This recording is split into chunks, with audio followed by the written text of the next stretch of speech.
ओम शांति। 7 मई 2026। आज की प्रातः मुरली में बाप दादा ने हमें बहुत ही गहरे और रहस्यपूर्ण ज्ञान की बातें समझाई हैं। बाबा ने बताया, हम ब्रह्म मुख वंशावली ब्राह्मण हैं और हमें ही ज्ञान का तीसरा नेत्र मिला है। आज की मुरली में बाबा ने स्पष्ट किया है, अद्वैत राज्य मतलब एक धर्म का राज्य सिर्फ योग बल से स्थापित होता है, बाहुबल से नहीं। बाबा बताते हैं, परम पिता परमात्मा ही ज्ञान का सागर, सुप्रीम टीचर और सुप्रीम गुरु हैं। बाबा ने हमें याद दिलाया है, हम आत्माएं हैं, एक छोटी सी बिंदी स्वरूप, और हमें अपने असली स्वरूप को पहचानना है। बाबा कहते हैं, अभी हम ईश्वरीय गोद में हैं। यह हमारा सबसे अमूल्य जन्म है। बाबा ने सिखाया, सिर्फ मामेकम याद करो। एक बाप की याद से ही पाप नष्ट होते हैं और आत्मा पावन बनती है। बाबा बताते हैं, यह दुनिया अभी रावण राज्य है और बाप हमें अमर लोक मतलब स्वर्ग में ले जाने आए हैं। और सबसे महत्वपूर्ण बात, हमें अपने जीवन को रूहानी सेवा में लगाकर और ईश्वर अर्पण करके सफल बनाना है। तो आइए इस मुरली के माध्यम से हम सीखें कि कैसे योग बल से अपने जीवन को श्रेष्ठ और पावन बना सकते हैं। अगर आप जानना चाहते हैं कि असली शक्ति बाहुबल में नहीं बल्कि योग बल में है, तो यह मुरली आपके लिए है। और आप सुनते हैं मुरली को विस्तार से। मीठे बच्चे, तुम ब्रह्मा मुख वंशावली ब्राह्मण हो। तुम्हें ही बाप द्वारा ज्ञान का तीसरा नेत्र मिला है। तुम अभी ईश्वरीय गोद में हो। प्रश्न, अद्वैत राज्य जहाँ दूसरा कोई धर्म नहीं, उस राज्य की स्थापना का आधार क्या है? उत्तर, योग बल। बाहुबल से कभी भी अद्वैत राज्य की स्थापना हो नहीं सकती।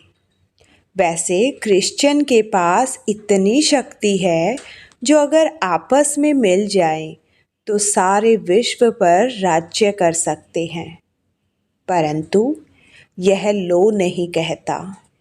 विश्व पर एक राज्य की स्थापना करना बाप का ही काम है। गीत, छोड़ भी दे आकाश सिंहासन। ओम शांति। बच्चों को ओम शांति का अर्थ तो बहुत ही बार समझाया है। ओम यानी मैं कौन? मैं आत्मा। यह शरीर हमारा ऑर्गन्स है। मैं आत्मा परम धाम की रहने वाली हूँ। भारतवासी पुकारते हैं कि हे दूर देश के रहने वाले आओ, क्योंकि भारत में अभी बहुत धर्म गल्लानी दुख हो पड़ा है। आप फिर से आकर गीता का उपदेश सुनाओ। गीता के लिए ही कहते हैं, शिव बाबा आइए, क्योंकि वह सबका बाप है। कहते हैं भारतवासियों पर फिर से परछाया पड़ा है माया रूपी रावण का, इसलिए सब दुखी पतित हैं। पुकारते हैं, रूप बदल कर आइए, अर्थात मनुष्य के रूप में आइए। तो मनुष्य रूप में आता हूँ। मेरा आना दिव्य अलौकिक है। मैं गर्भ में नहीं आता हूँ, मैं आता ही हूँ साधारण बूढ़े तन में। तुम बच्चे जानते हो, मैं कल्प कल्प अपना निराकारी रूप बदल कर आता हूँ। ज्ञान का सागर तो परमपिता परमात्मा ही है। श्री कृष्ण को कभी भी नहीं कहेंगे। बाप कहते हैं, मैं इस साधारण तन में आकर तुमको फिर से सहज राजयोग सिखा रहा हूँ। जब दुनिया पतित बन जाती है तब मुझे आना पड़ता है। कलयुग से सतयुग बनाने में मैं आता हूँ। ब्रह्मा, विष्णु, शंकर का चित्र भी है। ब्रह्मा द्वारा स्थापना, शंकर द्वारा विनाश और फिर विष्णु द्वारा पालना। यह लक्ष्मी नारायण विष्णु के 2 रूप हैं। यह तुम बच्चे जानते हो। बाबा फिर से रूप बदलकर आया है। वह हमारा सुप्रीम बाप भी है, सुप्रीम टीचर भी है, सुप्रीम गुरु भी है। और गुरु लोगों को सुप्रीम नहीं कहा जाता है। यह तो बाप, टीचर, गुरु तीनों है। लौकिक बाप तो बच्चे की पालना कर फिर उनको स्कूल में भेज देते हैं। कोई विरला होगा जो बाप टीचर भी होगा, यह कोई कह न सके। अब आत्माएं मुझे पुकारती हैं, गॉड फादर कहती हैं, तो वह आत्मा का फादर हो गया। यह गीत भी भक्ति मार्ग का है। सतयुग में तो माया होती ही नहीं जो पुकारना पड़े। वहाँ तो सुख ही सुख है। तुम जानते हो 5000 वर्ष का चक्र है। आधा कल्प सतयुग त्रेता दिन, आधा कल्प द्वापर कलयुग रात। तुम ब्रह्मा मुख वंशावली ब्राह्मण हो। ब्रह्मा का अथवा तुम ब्राह्मणों का ही दिन रात गाया जाता है। दिन और रात का ज्ञान भी तुम बच्चों को है। लक्ष्मी नारायण को यह ज्ञान नहीं। अभी तुम संगम पर हो। जानते हो, अभी भक्ति मार्ग पूरा हो, दिन उदय होता है। यह ज्ञान अभी तुमको बाप द्वारा मिला है। कलयुग में व सतयुग में यह ज्ञान किसको भी होता नहीं, इसलिए गाया जाता है। ब्रह्मा का दिन, ब्रह्मा की रात। तुम अभी सूर्यवंशी, चंद्रवंशी राज्य पाने का पुरुषार्थ कर रहे हो। फिर आधा कल्प के बाद तुम राज्य गवाते हो। यह ज्ञान तुम ब्राह्मणों के सिवाय कोई को नहीं है। तुम देवताएं बन जाएंगे, फिर यह ज्ञान रहेगा नहीं। अभी है रात्रि, शिवरात्रि भी गाई जाती है। श्री कृष्ण की भी रात्रि कहते हैं, परंतु उसका अर्थ नहीं समझते। शिव की जयंती अर्थात शिव का रिनकार्नेशन होता है। ऐसे बाप का दिवस कम से कम 1 मास मनाना चाहिए। जो सारी सृष्टि को पतित से पावन बनाते हैं, उनका हॉलीडे भी नहीं मनाते हैं। बाप कहते हैं, मैं सबका लिबरेटर हूँ, गाइड बन सबको ले जाता हूँ। अभी तुम पुरुषार्थ करते हो राजयोग सीखने का। बाप तुमको ज्ञान का तीसरा नेत्र दे रहे हैं। आत्मा का रूप क्या है, यह भी किसी को पता नहीं है। बाप कहते हैं, तुम आत्मा न अंगुष्ठे मिसल हो, न अखंड ज्योति मिसल हो। तुम तो स्टार हो, बिंदी मिसल। मैं भी आत्मा बिंदी हूँ, परंतु मैं पुनर्जन्म में नहीं आता हूँ। मेरी महिमा ही अलग है। मैं सुप्रीम होने के कारण जन्म मरण के चक्र में नहीं आता हूँ। तुम आत्माएं शरीर में आती हो तो 84 जन्म लेती हो। मैं इस शरीर में प्रवेश करता हूँ। यह लोन लिया हुआ है। बाप समझाते हैं, तुम भी आत्मा हो। परंतु तुम अपने को रियलाइज नहीं करते हो कि हम आत्मा हैं। आत्मा ही बाप को याद करती है, दुख में हमेशा याद करते हैं, हे भगवान, हे रहम दिल बाबा, रहम करो। रहम मांगते हो क्योंकि वह बाप ही नॉलेजफुल, ब्लिसफुल, प्योरिटी फुल है, ज्ञान में भी फुल है, ज्ञान का सागर है। मनुष्य को यह महिमा दे नहीं सकते हैं। सारी दुनिया पर ब्लिस करना यह बाप का ही काम है। वह है रचयिता, बाकी सब है रचना। क्रिएटर रचना को क्रिएट करते हैं। पहले स्त्री को एडॉप्ट करते हैं, फिर उनके द्वारा रचना रचते हैं, फिर उनकी पालना भी करते हैं, विनाश नहीं करते। यह बेहद का बाप आकर स्थापना, पालना, विनाश कराते हैं। आदि सनातन देवी देवता धर्म की पालना कराते हैं। सतयुग आदि में फट से राजधानी स्थापन हो जाती है और धर्म वाले तो सिर्फ अपना अपना धर्म स्थापन करते हैं। फिर जब लाखों करोड़ों की अंदाज में वृद्धि हो जाती है तब रज़ाई होती है। अभी तुम राजधानी स्थापन कर रहे हो। योग बल से तुम सारे विश्व के मालिक बनते हो।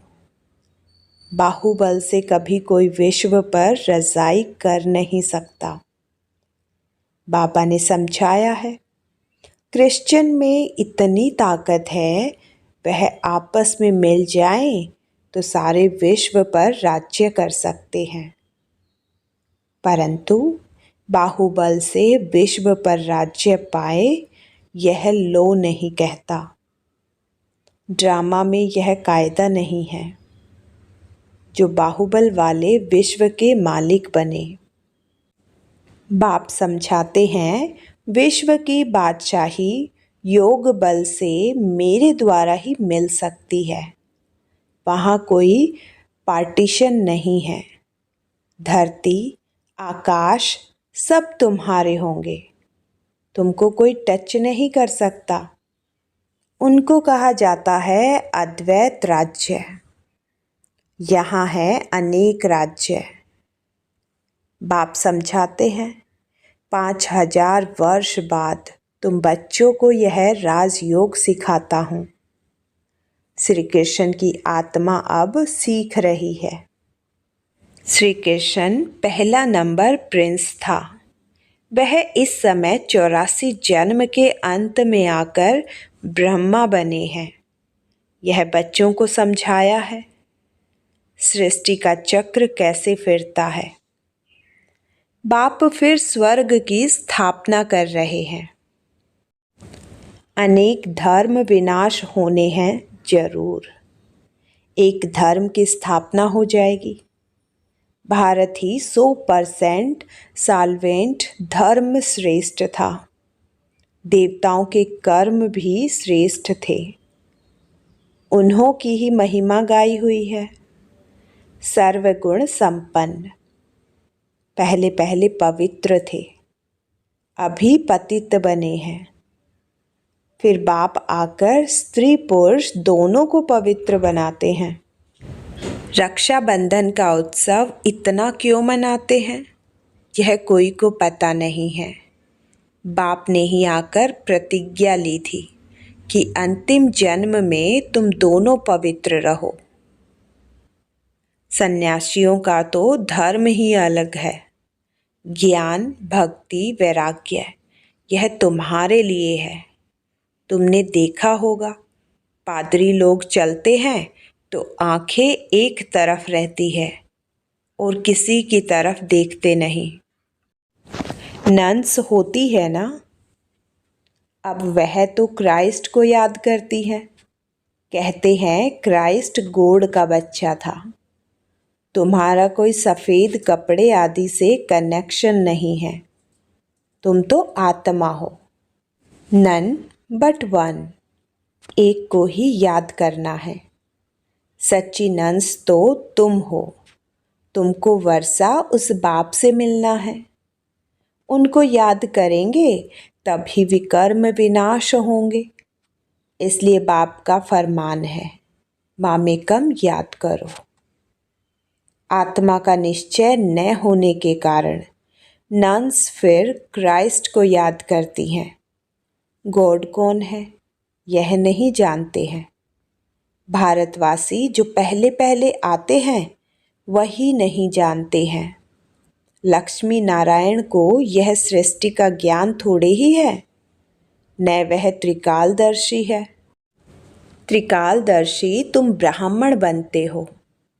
तुमको कौड़ी से बदल हीरे जैसा बाप बनाते हैं। अब तुम ईश्वरीय गोद में हो। तुम्हारा यह अंतिम जन्म बहुत अमूल्य है। भारत की खास, दुनिया की आम। तुम रूहानी सेवा करते हो। बाकी वह तो है जिस्मानी सोशल वर्कर्स। तुम हो रूहानी। तुमका सिखाने वाला सुप्रीम रूह है। हर एक आत्मा को बोलो, बाप को याद करो। बाप को ही पतित पावन गाया जाता है। तुमको गिरने में 84 जन्म लगते हैं, फिर चढ़ने में 1 सेकंड लगता है। यह तुम्हारा इस मृत्युलोक का अंतिम जन्म है। मृत्युलोक मुर्दाबाद, अमरलोक जिंदाबाद होना है। इसको अमर कथा कहा जाता है। अमर बाबा आकर तुम अमर आत्माओं को अमर युग में ले चलने के लिए अमर कथा सुनाते हैं। बाप कहते हैं, अच्छा और बातें भूल जाते हो तो सिर्फ अपने को आत्मा निश्चय कर मुझे एक बाप को याद करो।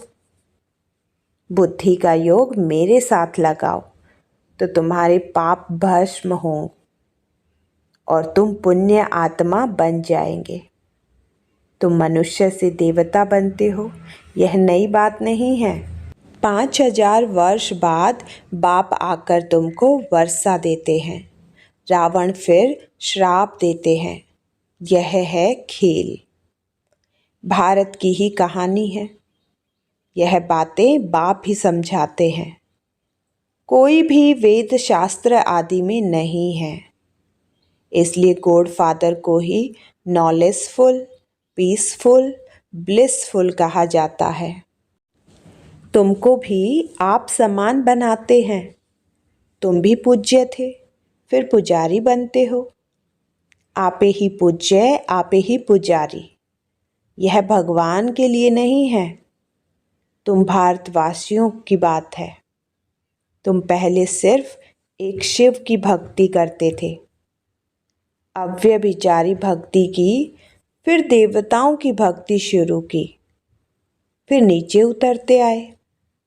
अब फिर से तुम देवी देवता बन रहे हो। जो थोड़ा पढ़ते हैं वह प्रजा में चले जाएंगे। जो अच्छी रीति पढ़ते पढ़ाते हैं वह रज़ाई में आएंगे।